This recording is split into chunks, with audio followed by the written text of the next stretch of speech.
పిల్లలు బాగున్నారా?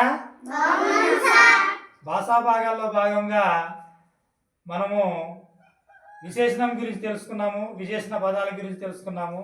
ఆ వాక్యాలని ఎలా గుర్తుపట్టాలి, ఎలా ఉంటాయి ఏంటనేది చూద్దాం. అసలు విశేషణం అంటే ఏమని చెప్పుకున్నాము? నామవాచకం గురించి కానీ సర్వనామం గురించి కానీ విశేషించేదాన్నే విశేషణం అంటాం. ఆ విశేషణ వాక్యాలు చూద్దాం. రాము మంచి బాలుడు. రాము మంచి బాలుడు అంటే రాము అనే నామవాచకం యొక్క గుణాన్ని తెలిపింది. ఈ రాము యొక్క గుణాన్ని తెలిపింది. మందారం ఎర్రగా ఉంది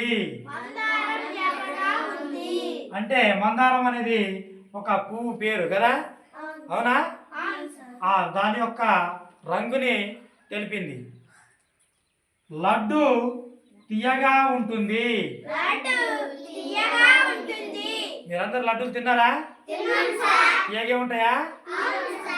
ఈ లడ్డు అనేది ఒక ఆహార పదార్థం పేరు. అంటే నామవాచకం యొక్క అది తీయగా ఉందా చప్పగా ఉందా అనేది తెలుపుతుంది, అవునా?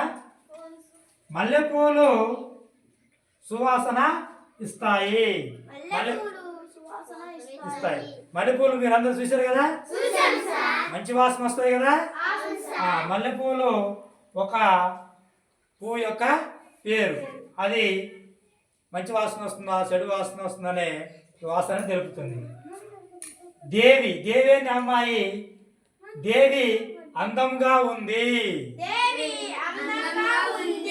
దేవి ఎలా ఉంటుందట? అందంగా ఉంది.